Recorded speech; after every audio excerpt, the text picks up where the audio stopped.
fazer parte de uma realidade é algo individual, é da pessoa, não é? Às vezes a gente fica pensando ou conversando sobre... algumas pessoas se sentem ofendidas quando a gente diz, meu discurso principalmente, quando eu acho difícil que uma conversão de fato tenha acontecido numa criança. Eu não estou dizendo que a consciência dela não foi despertada para Jesus, estou dizendo conversão, para valer. Então, principalmente no mundo de hoje, onde a fase da imaturidade está durando tanto, né? Então as pessoas não conseguem ainda lidar com a crise da própria existência. Se não tiver a crise da própria existência, eu nem percebo minha carência e minha necessidade de Deus, né? Então, eu falo isso há muitos anos e alguns ficam assim, mas eu tive a minha experiência lá quando eu tinha 6 anos. Mas tá certo, deita nessa experiência então. Eu tentei te avisar. Não é isso, é o seu hoje que mostra. Com 6 anos de idade, com 12, com 10, com 15, você realmente teve uma experiência de conversão, de mudança, de arrependimento, de ver que o rumo da sua vida estava indo para o lado errado, estava indo contra Deus.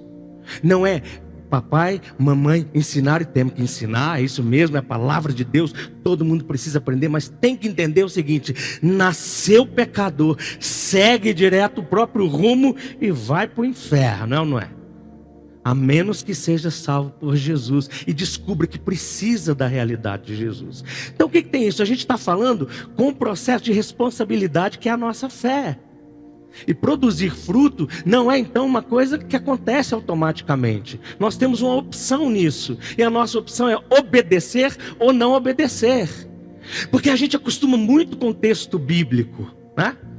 Nós somos muito elogiados como crentes, e principalmente a depender da denominação, que conhece muito a palavra, que conhece muito o texto bíblico.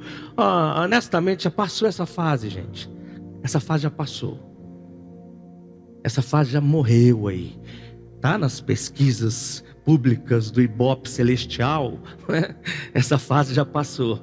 Por quê? Porque o negócio faz diferença na vida, né? Faz diferença nas escolhas, faz diferença naquilo que a gente faz diferença naquilo que a gente conversa. Dar fruto para o Senhor não é fazer algo esporádico, né? Ou num domingo, ou numa festa, ou num evento, ou num programa, ou ir numa conferência, ou ir num congresso, ou assistir a palestra, ou saber que o pastor fulano de tal mais famoso da rede social. Não faz a menor diferença. O que faz diferença é que para ser frutífero eu preciso entender que eu preciso habitar em Cristo e mais ninguém. E Cristo precisa habitar profundamente no meu ser. Então essa é a linguagem de Jesus sobre ser frutífero. Um outro aspecto, vamos comigo a Mateus capítulo 6, porque aí Jesus vai mostrar aqui como é que é essa questão de ser preparado para produzir fruto. E aí agora a gente vai olhar a partir do que eu chamo de atitudes santificantes. Isso é uma terminologia minha, tá? Não vai achar na Bíblia não. Então a terminologia minha, que é frutificar, ou a frutificação compreendida a partir do processo de atitudes santificantes. Tem 3 atitudes básicas. 3 só, Ramon. 3 atitudes básicas que Jesus ensina no coração do Sermão do Monte, Ricardo. Sermão do Monte. Assim como o Sinai teve importância no Antigo Testamento, o Sermão do Monte tem uma baita importância no Novo Testamento, né? Ele é central para a nossa fé. Então a gente tinha que saber de cor a lei e o Sermão do Monte. Não é uma só não, as duas, como eu disse. Para a gente saber o que cumpre Jesus, a gente tinha que decorar lá de trás. E depois vir aqui para saber o que isso significa.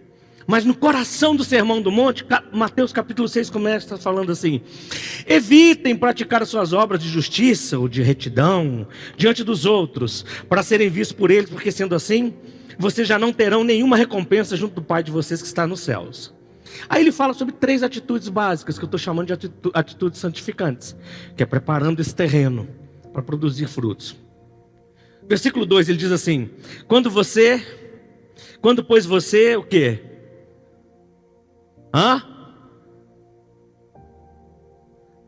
Grita, gente, pra gente, para quem estiver ouvindo o áudio, saber que essa multidão está toda aqui, né?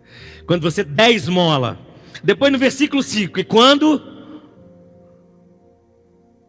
orarem, tá bom. Depois lá no versículo 16, quando vocês jejuarem. Então nós temos 3 atitudes básicas. A gente pode chamar de disciplinas espirituais, mas eles não chamavam assim. Mas é 3 atitudes básicas santificantes para produzir frutos. Lembre-se, Jesus aqui, ainda mais no registro de Mateus, Jesus está falando para um povo que entendia a lei. Ele pega o sermão do monte, ele tem uma linguagem, inclusive judaica aqui.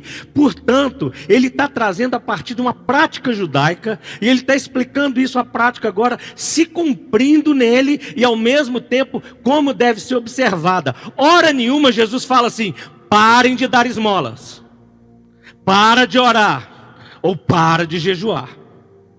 Hora nenhuma. Bom, Jesus mandou parar de orar em algum momento? Não, mandou orar. Mandou? Mandou. Jesus falou que a gente ia jejuar? Falou. Agora Jesus falou que a gente ia dar esmola? Então, a gente pula essa parte. E por isso que é proposital. Porque não é para parar. Diz que tem uma expressão do hebraico que chama tzedakah. E tzedakah, que vem de justiça. Né? A gente fala do Senhor é a minha justiça, né? do tzedakah, da justiça nossa, essa é uma expressão hebraica. E o tzedakah, que é essa justiça ou retidão, é traduzida também como esmola. Então no contexto judaico não existe uma palavra para caridade, porque caridade foi uma expressão que veio depois do latim, do caritas, aquilo que é feito a partir do amor. No meio judeu não, no meio judeu é justiça. E é uma coisa extraordinário, porque Jesus fala assim: quando der esmola, porque fazia parte. E depois você vai poder ler, se você quiser, lá em Levíticos capítulo 19, se não me falha a memória, versículo 9 por ali, e você vai ver, Deus fala com Moisés, como o povo dele deve ser orientado. Quando você fizer uma colheita, e cair, e passar, e sobrar, não pegue, deixa para os necessitados. Esse é o princípio da esmola. E o judeu tem até hoje essa concepção. Eu já falei aqui, na verdade eu comecei desde 2015 estudando judaísmo e vim estudar a história da igreja para estudar uma série de coisas. E eu li o livro de um rabino, chama Judaísmo Vivo, não tem em português não, um livrão assim, ele é extraordinário. E esse rabino diz exatamente isso. Por quê que nós damos esmola? Por que esse costume? Primeiro, a gente está respaldado na lei do Antigo Testamento, lá de Levítico. Segundo, nós não somos, não é uma questão de emoção, não é questão de ter dinheiro sobrando, não é questão de extravagância, nada disso. A gente dá esmola, primeiro, porque é um mandamento bíblico. Segundo, porque eu, como ser humano criado à imagem e semelhança de Deus, preste atenção que coisa linda que esse rabino disse. Preciso cuidar do meu semelhante, que também foi criado à imagem e semelhança de Deus. Preciso cuidar. Não é cuidar da vida. Olha que interessante isso. Não é cuidar da vida do outro. É cuidar do outro. É dar esmola porque precisa. E não é com emoção, é quando eu me sinto bem. Eu sou obrigado, porque isso é o certo e o justo a fazer. É isso que ele diz. Exatamente nessas palavras. Da esmola. Nós não falamos de esmola, porque na igreja evangélica principalmente ficou muito acostumado esse discurso de que nós na igreja não precisamos de sua esmola. Já ouviu isso aí? Já, né? Está até na televisão. Quando você dá sua oferta para valer, não é esmola. É claro que não, meu querido. Esmola é uma coisa, mas é mandamento. Oferta e dízimo é outra, mas é mandamento. É mandamento. E hora nenhuma foi abolido por Jesus. Não tem essa conversa, não. Não existe isso, essa conversa de o Novo Testamento não fala lá de dízimo. O Novo Testamento não fala de um punhado de coisa, gente. Se o Novo Testamento falasse de tudo, seria uma nova lei, é ou não é? Tem coisa que não precisa falar. Falou que era novo, que precisava se cumprir. Jesus, quando fala do judeu dar o dízimo, por exemplo, hora nenhuma ele fala assim: vocês deviam parar de dar o dízimo. Eles falam: não, vocês fazem bem. Dando dízimo disso, hortelando, não sei o quê. Só que as obras de justiça de vocês, ele fala, lembra? Ele fala para os discípulos dele, devia exceder muito mais os fariseus que fazem isso por obrigação. Né? Então não é um princípio de proibição, não acabou. Para Para com essa mania de vidinha boa. Não é assim o nosso negócio. Nós vivemos de outro jeito. Nós temos uma outra realidade. Nós somos chamados para dar esmolas. Nós somos chamados para contribuir. Nós somos chamados para dar o dízimo, para sustentar todas as coisas, sustentar o povo de Deus, sustentar a obra de Deus, sustentar o evangelho de Deus, sustentar os missionários de Deus. É isso. Nós existimos para isso. Nosso dinheiro precisa existir para isso. Se não for para isso, o dinheiro é seu, não é de Deus. E não é Deus que está te dando, não. Porque Deus vai colocar na sua mão aquilo que é para o reino dele. Se você tiver muita coisa e não estiver indo para o reino de Deus, não estiver indo para ajudar a igreja, para ajudar necessitados, para ajudar o sustento do evangelho, da obra de Deus, esse dinheiro não é Deus que está te dando. Porque o dinheiro é seu. E realmente Deus não quer nada com esse dinheiro. Fique tranquilo. Tranquilo. Deus quer a sua adoração. A hora que você entender que o que você tem não é seu, é dele, você adora o Senhor. Voltando para a questão da esmola, é prática espiritual, ajudar o necessitado. Então não é quando eu me sinto bem. Por isso que ele diz quando. Se quando quer dizer que vai acontecer sistematicamente. Não é? Você vai embora, eu posso falar assim, olha, quando você estiver almoçando, é porque presume-se que você vai almoçar.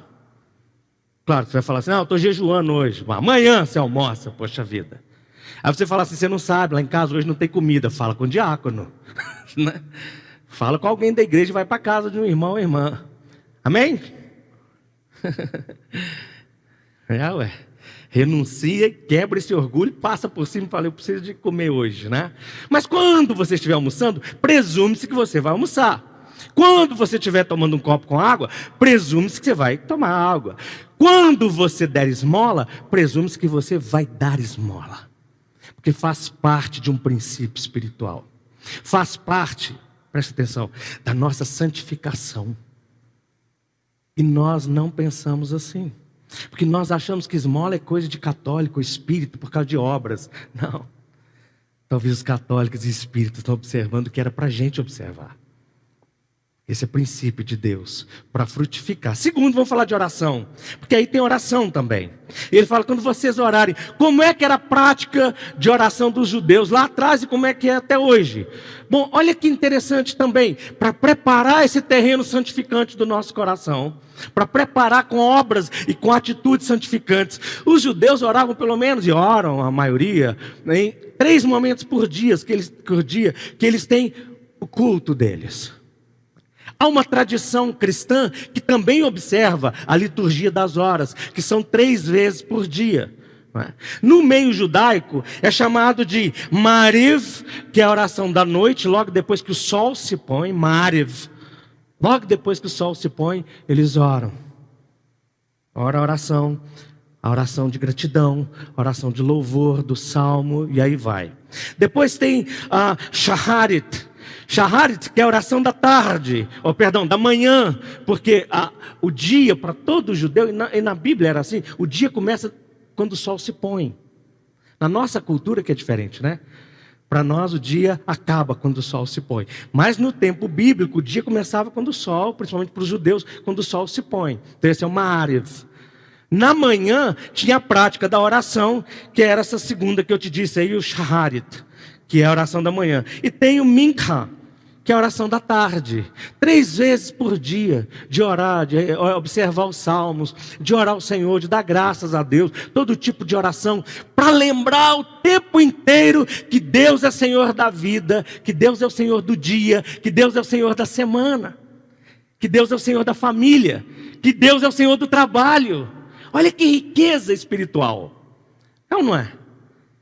A tradição cristã veio depois, o catolicismo, a igreja ortodoxa, a igreja anglicana e outras ainda, que ainda observam o que a gente chama de liturgia das horas.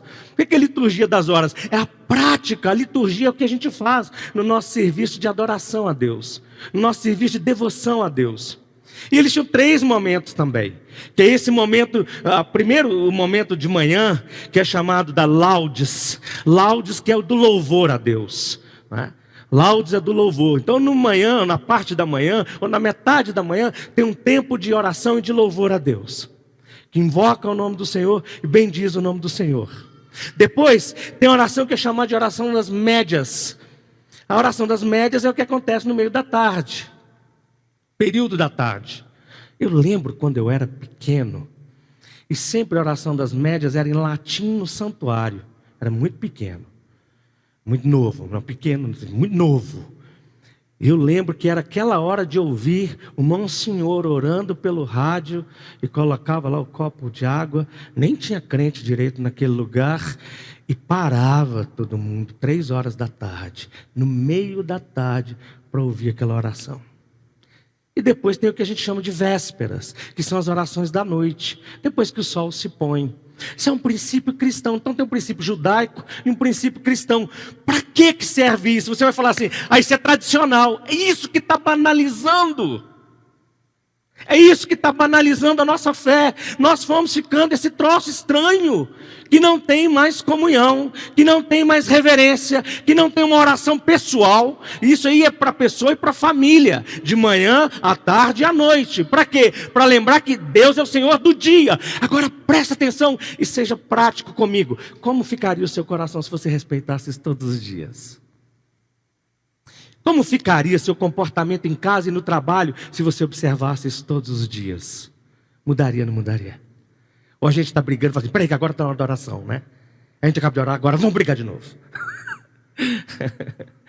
Peraí que nós estamos falando dos outros, agora peraí que agora vamos falar com Deus. A gente para de falar com Deus, agora vamos continuar falando dos outros. Não vai.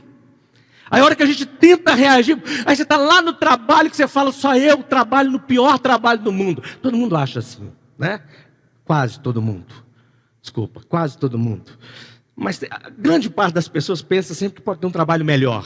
Vamos julgar por esse lado, certo? Aquele sonho de trabalhar terça e quinta de 2 às 4. Imagina, aquele trabalho com salão, baita de um salário, trabalhar terça e quinta de 2 às 4 com 1 hora de almoço. Tá bom, não tá? Esse é maravilhoso. Mas a gente está lá no meio do trabalho e aí você para. Vai para o banheiro, um lugar, e ora. E bendiz o Senhor. Consagra sua vida, o dia, o trabalho, a família ao Senhor. Olha para cima, olha para o céu, olha para a janela, para onde você quiser. Porque isso vai comunicar para sua mente, para o seu coração, que você é de Deus. Porque se a gente não fizer essas atitudes práticas, não se iluda. A tristeza dessa vida vai dominar o seu coração, a preocupação vai dominar o seu coração, o medo vai dominar o seu coração, o medo do futuro vai dominar o nosso coração. Nós vamos ficar com medo das finanças, nós vamos ficar com medo da doença, nós vamos ficar com medo das pessoas, nós vamos ficar preocupadíssimo com quem cuida dos nossos filhos, né? Quem não cuida, nós vamos ficar preocupadíssimo, quem cuida dos nossos pais, dos nossos parentes, e a hora que a gente conseguir trazer esse coração para Deus em oração desse jeito, eu acho que a gente vai estar sendo mais bíblicos e mais cristãos. Vocês já perceberam que Jesus abria a mão de todo mundo para ir orar? Já viu isso na Bíblia? Engraçado quando os discípulos achavam ruim, né? Pelo menos num relato dos evangelhos eu lembro dos discípulos chegando para Jesus e falou, Senhor, está todo mundo te procurando. E Jesus estava com o Pai. Aí Jesus devia falar, desculpa, eu errei. Eu devia estar com vocês. Acontece que ele só escolheu aqueles 12 porque o Pai mandou. Ele só descia para expulsar demônio porque o Pai falava, vai. Está capacitado. Ele só descia para ir para o meio dos pecadores depois dessa comunhão com o Pai. Sempre o início era ali. Depois fazia. Pai, depois agia. Comunhão com Deus, depois agia. Comunhão com Deus, depois conversa. Comunhão com Deus, depois ensina. Comunhão com Deus, depois trabalha. Comunhão com Deus, depois casa. Comunhão com Deus, depois tem filho. Comunhão com Deus, e aí vai. Olha como seria a nossa vida. Sabe de que eles nos chamariam? Crentes. Se a gente fizer isso, eu falei, eles são muito crentes. Aliás, hoje, dependendo do que a gente fala, as pessoas falam que a gente virou crente, já viu isso? Eles falam isso comigo, vocês acreditam? É sério, não é? Eles falam comigo, você está crente, hein? Puxa, eu sou pastor, não podia ser crente, né? Coisa. Bom, gente, correndo, porque isso é só a introdução para a gente entender o frutífero. Por último, tem o jejuar. Lá nos judeus, é claro, eles têm aquele Yom Kippur, que é o clássico que a gente conhece mais a respeito dos judeus, mesmo que a gente não conheça tanto, mas é o dia da purificação, o dia do perdão, né? Esse é o único dia que é jejum obrigatório para todos os judeus no mundo. Mas fora disso, tem mais 5 vezes no ano que eles precisam jejuar. Em momentos específicos, momento de tragédias, momento de desgraças que eles passam, sofrimento, luto, uma série de coisas. No meio cristão, o jejum também é uma observação assim. No meio cristão, é um princípio espiritual para santificar a nossa vida, para intensificar a nossa comunhão com Deus. Não é para barganhar, não é para conseguir coisas. Isso é espiritualidade popular. Isso é a religiosidade popular que fez isso. E tem gente que repreende a gente. Porque a gente vai falar, não é para conseguir assim. Outra coisa, o princípio de jejum bíblico é se abster de comida. Então você acha errado eu fazer um jejum de televisão? Eu acho que televisão não é jejum. Você tem que saber moderar a sua vida, não tem nada a ver com jejum. O jejum é a hora que você parar de comer. Na hora da comida você vai dedicar em oração. A hora que a barriga ronca, você ora dobrada, né? É um princípio, a carne geme, você traz. Agora da televisão, eu estou jejuando de celular. Não, você está sendo liberto, isso é outra história. Você está entrando numa outra dieta, é totalmente diferente. Eu estou falando isso para vocês de todo o meu coração, porque eu acho que nós fomos, de novo, banalizando a espiritualidade cristã. Começou a fazer um punhado de jejum, de um punhado de coisas, e aí teve um punhado de escritor que escreveu sobre isso, evangélico, via de regra eles publicaram na região da Flórida, e esses livros vieram traduzidos para o Brasil, porque é assim, não sei se você sabe disso, grandes partes dos livros evangélicos, que eram assim, populares, eles iam para uma editora, algumas editoras da Flórida, agora não, porque agora tem internet, né? Estou contando coisas de anos atrás aí. Então o que acontecia? Eles eram traduzidos, lá eles viam o que ia fazer mais sucesso no Brasil, porque a igreja evangélica aqui, ela tem na verdade não é só a igreja evangélica, a tradição religiosa brasileira, ela é sincrética. Né? Ela gosta dessa coisa mística, misturada, da pulseirinha, né? do copo d'água, de não sei o quê. Então a hora que você cria coisas assim, mecanismos não bíblicos, e fala que vai funcionar, a igreja abraça, porque são atalhos. É claro, o que é mais fácil? Para mim, pelo menos, é muito mais fácil eu deixar de ver televisão do que deixar de comer. Agora com o dia inteiro, né? Para quê? Para orar. Então, poxa, não, eu vou deixar de ver televisão. Trabalhe e você deixa de ver televisão. Estuda que você deixa de ver televisão. Agora, trabalhando, estudando, você vai querer comer. E é hora de orar. Bom, gente, princípios de Jesus. Entendeu João 15? Entendeu o que ele está falando no Sermão do Monte? Para fechar o princípio, para ter um coração disposto, disponível, aí a gente aprende com ele. Jesus mostrou que até no caso dele, para ele dar muito fruto, João capítulo 12, olha comigo, versículos 24 e 25. João capítulo 12, versículo 24 e 25. Ele diz assim: em verdade lhes digo, se o grão de trigo cair na terra, caindo na terra, não morrer, fica ele só. Mas se morrer, produz muito fruto. Quem ama a sua vida, perde-a. Quem ama a sua própria vida, perde-a. Mas aquele que odeia a sua vida neste mundo, irá preservar para a vida eterna. Palavra do Senhor Jesus Cristo. Palavra do Senhor Jesus Cristo. Se o grão de trigo cair na terra, não morrer, ele fica só. Mas se ele morrer, ele dá muito fruto. Quem ama a sua própria vida, vai perder. Mas quem odeia, e esse odeia aqui, gosta, deve ter até uma nota de rodapé aí na sua Bíblia, ele gosta menos dessa vida aqui no mundo do que a vida com Deus. Esse vai salvar. Esse é o princípio que Jesus está ensinando para nós aqui. Princípio de auto-entrega, de rendição. Ou seja, eu só vou dar fruto se eu me render a Deus. E por favor, amados que estão aqui, gente que está me ouvindo, a gente só vai aprender a se render para valer para Deus quando a gente não tentar ensinar para os outros como se render. Entendeu? A luta de todos os santos na história da igreja sempre foi essa.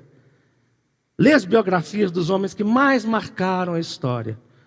Lê a vida de Jesus, lê a vida de Paulo, lê a vida de Pedro e segue na história da igreja. E você vai ver aqueles homens que Deus mais usou. Eles não se conformavam e morreram angustiados, porque eles ainda estavam amando isso aqui do mundo. Como é que esse negócio, esse espírito precisa visitar a gente? É ou não é? Precisa visitar o nosso coração. A gente está aí cada vez, quer mais coisas, quer mais tranquilidade. Não, agora eu quero viver tranquilo. Que bom. Bom para você. Você vai conhecendo a palavra de Deus, e aí você chega para Deus e fala: Senhor, hoje eu meditei na sua palavra, o Senhor falava que eu devia morrer para mim mesmo. Deixa eu dizer para o Senhor, eu quero viver tranquilo. Eu não quero problemas, eu não quero ter problema com ninguém, eu não quero que alguém não goste de mim. E isso eu acho uma das coisas mais inevitáveis para um cristão. Você vai amar as pessoas, isso não quer dizer que as pessoas vão te amar. Pelo contrário, Jesus disse que a gente seria perseguido por causa dele. Jesus disse: assim como persegui os profetas e os pais de vocês, assim também perseguirão vocês. Paulo, escrevendo a carta, diz: todo aquele que quiser viver piedosamente vai ser o quê? Vai ser o quê, gente? Ninguém sabe. Perseguido. Vai sofrer. Esse é o princípio. Isso não é masoquismo. É para a gente se alegrar. É para a gente saber que tudo isso, Deus está agindo e tem um propósito, porque Deus está trabalhando em todas as coisas, para o bem daqueles que Ele ama. Amém? É isso que Ele está fazendo. Mas para produzir frutos, então nós precisamos entender que na linguagem de Jesus, é estar em Jesus, é obedecer Jesus, é a gente entender que tem práticas como dar esmola, como orar, como jejuar, que vai mexer no nosso coração. A hora que eu ajudo um necessitado, essa generosidade de passar por necessitado me faz sentir liberto. Cada vez que eu dou, mais liberto eu fico. É assim, esse é o princípio bíblico. Nem precisava de eu falar isso aqui. Mas é o princípio bíblico: mais bem-aventurado é dar do que receber. Então, dar a esmola, orar, uma oração a favor dos outros, e uma oração que me leva o tempo todo para Deus, minha mente para Deus, meu coração para Deus o tempo todo, me rendendo, pedindo que Ele me visite, que o Espírito me encha, lembrando das outras pessoas, de quem eu gosto, de quem eu não gosto, e orando por elas, e aí vai, e vou lembrando da palavra de Deus, vou consertando os meus caminhos, dia a dia, momento após momento. E no jejum, quando eu vou abrir mão dessa coisa carnal toda minha, do meu orgulho, da minha gula, de tudo isso que alimenta só a carne, para eu ser me alimentado do Espírito. Num terceiro momento, quando eu entro em João 12, aqui eu agora vou me render. E toda rendição é sacrificial, porque ela é renúncia.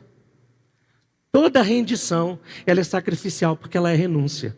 Quando a gente se rende, é mais ou menos o seguinte: já não se fala mais assim, mas agora fala perdeu, né?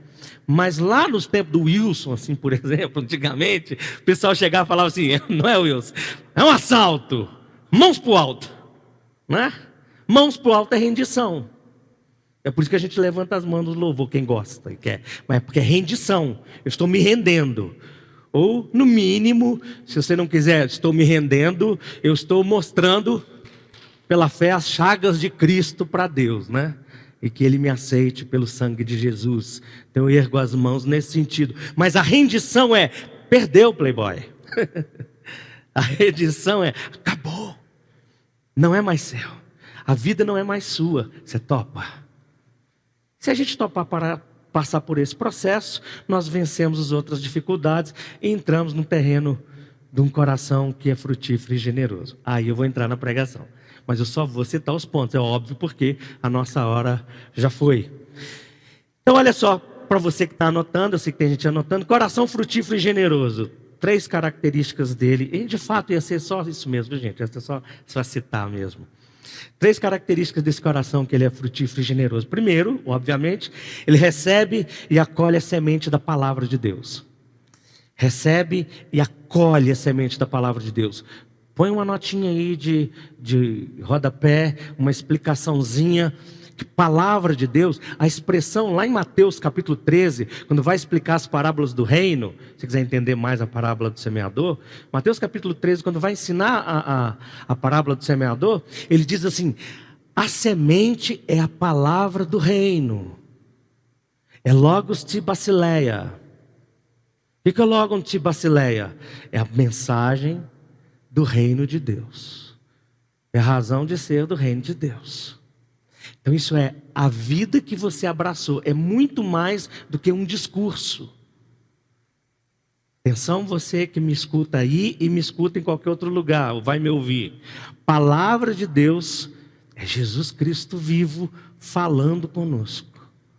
Essa é a palavra do reino de Deus. E na parábola do semeador, Jesus usa essa expressão, logon te basileia, que é a palavra do reino de Deus. E tem a ver com compromisso direto. Acolher essa palavra quer dizer saber fundamentalmente do que se trata, porque eu estou abraçando essa fé. Não é uma festa o cristianismo. Não é brincadeira.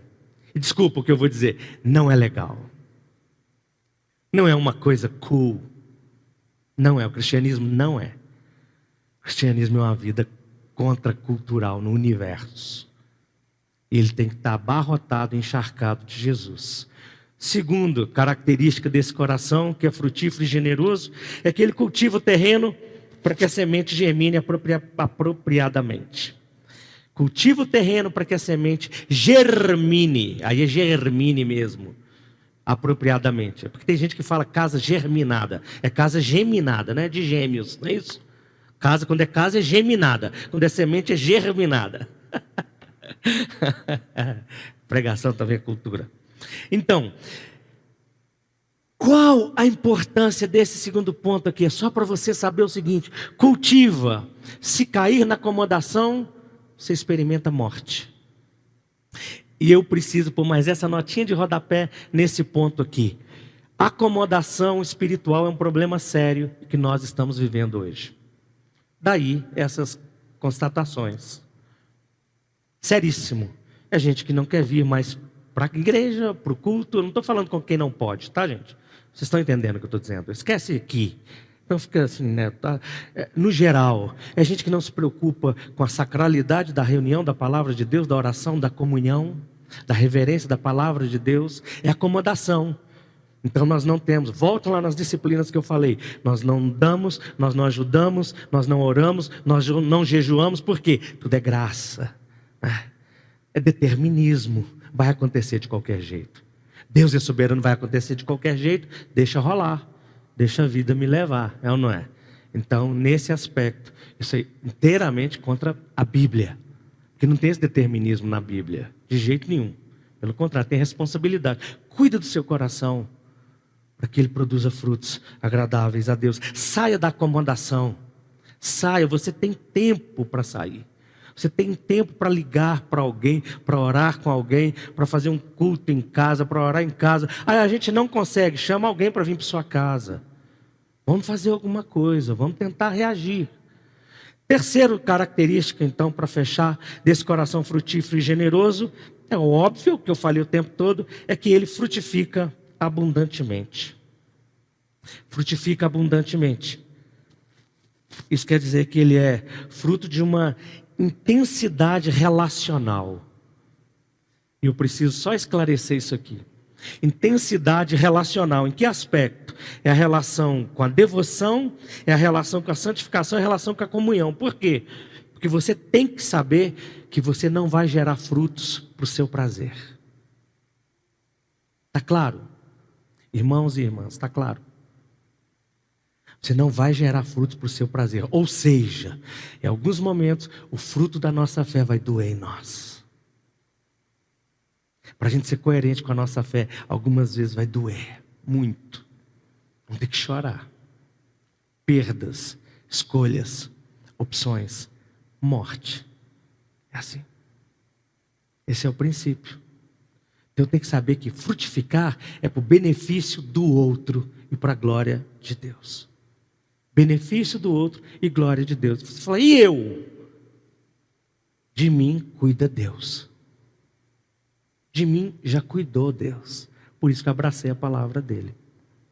O Senhor já cuidou de mim na cruz de Cristo. Vamos orar? O pessoal do louvor podia estar aqui, por favor. Como eu disse para vocês, eu não podia fechar essa série sem explicar esses princípios. Acho extremamente necessário explicar isso. Antes de só aplicar, né? Dessas características do coração que a gente meditou, que a gente refletiu tanto nele, de tantas coisas que já nos tentam, nos provocam, nos seduzem. Agora é momento de pensar em que coração é esse que é de Deus. Esse coração que é de Deus é assim. João 15, Mateus capítulo 6, João 12, 24 e 25. Lembra disso? João 15, Mateus 6, pelo menos de 1 a 17 por ali. E João 12, 24 e 25. Lê esse negócio de novo. Olha para que é. Vamos orar. Diante da palavra de Deus, que Deus falou com você e como você responde?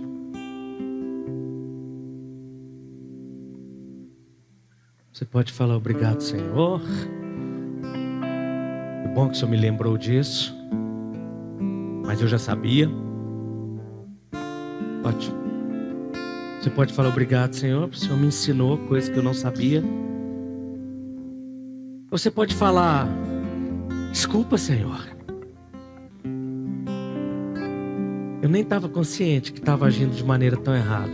Eu confesso que pequei por minha culpa, por minha própria escolha, e eu decido reagir.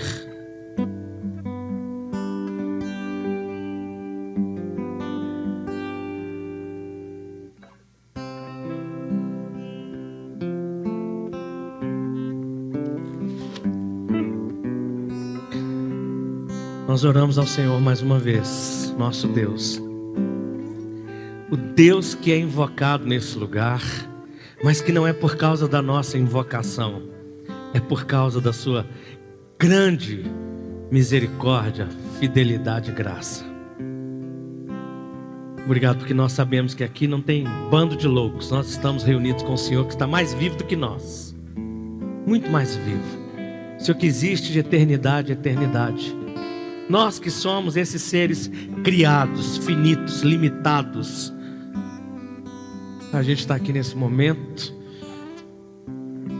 declarando para o Senhor que nesse tempo a gente sabe que o Senhor falou, que o Senhor agiu aqui nesse lugar. Eu oro para que o Senhor tenha, durante essa reunião toda, o Senhor tenha recebido, por causa da sua misericórdia e dos méritos do sangue de Jesus, que o Senhor tenha recebido nosso louvor, nossa adoração e nossas orações. Mas agora especificamente eu quero orar pela minha vida e a vida de cada um aqui, cada um daqueles que escutarão essa palavra, no sentido de que o Espírito do Senhor nos enche e nos capacite a fazer a escolha, tomar a decisão certa e ter uma vida frutífera. Nos ajude. Torna-nos instrumentos do Senhor, filhos do Senhor, amigos do Senhor, como o Senhor disse, amigos de quem o Senhor não esconde os seus planos, de jeito nenhum. Cura o coração daqueles que estão aí, preocupado, entristecido, abatido, deprimido. Cura com a sua palavra, cura com a sua visitação, com a sua graça, com a sua alegria, com a sua paz. Cura a mente desse homem, dessa mulher, dessas pessoas que estão aí o tempo todo, tão sem sossego, tão preocupada. Deus, por favor, visita a mente dessas pessoas com a paz que excede toda a compreensão humana. Cura o corpo desses que lutam, dessas que lutam com a enfermidade. Eu oro ao Senhor para que o reino do Senhor se manifeste, essa cura desapareça e o Senhor seja glorificado. E oro também para que seus filhos e filhas sejam instrumentos de cura para outras pessoas. Cura da mente, do coração, dos relacionamentos, cura da existência, cura do corpo, cura da alma, renovação do espírito. Faz isso, por favor, Pai. Nos ajuda, em nome de Jesus.